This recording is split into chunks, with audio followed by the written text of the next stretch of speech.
अश्वत्थामा गुरु द्रोणाचार्य का पुत्र महाभारत के सबसे रहस्यमयी और शक्तिशाली योद्धाओं में से एक था। वह कोई साधारण मानव नहीं था, बल्कि स्वयं भगवान शिव के अंश से जन्मा था। उसकी जन्म के समय से ही उसकी पर एक दिव्य मणि थी जो उसे अजेय बनाती थी। यह मणि उसे किसी भी बीमारी, भूख, प्यास और शारीरिक कष्टों से बचाए रखती थी। वह अपने पिता की तरह ही एक कुशल धनुर्धर था और अपने मित्र दुर्योधन के प्रति अत्यधिक निष्ठावान था।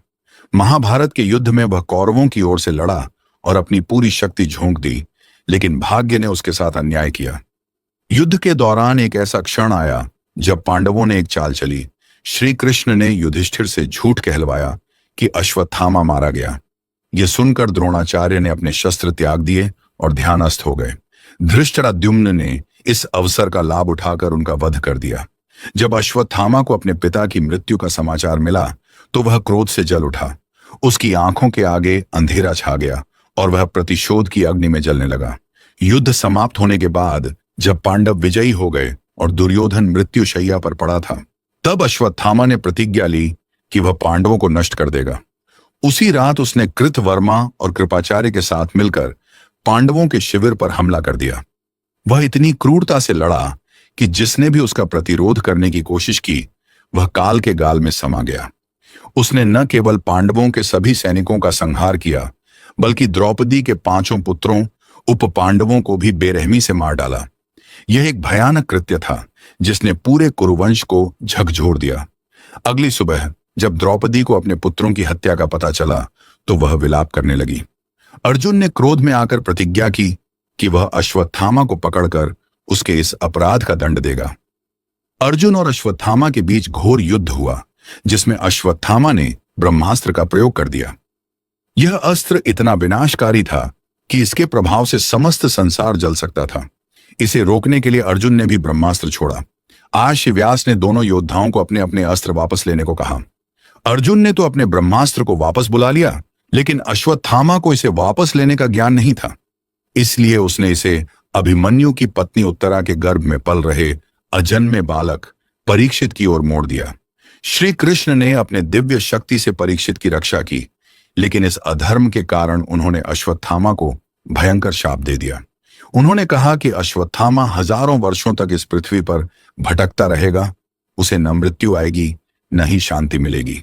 उसके शरीर से निरंतर रक्त और पीप बहती रहेगी और वह किसी को भी अपने कष्ट नहीं बता पाएगा।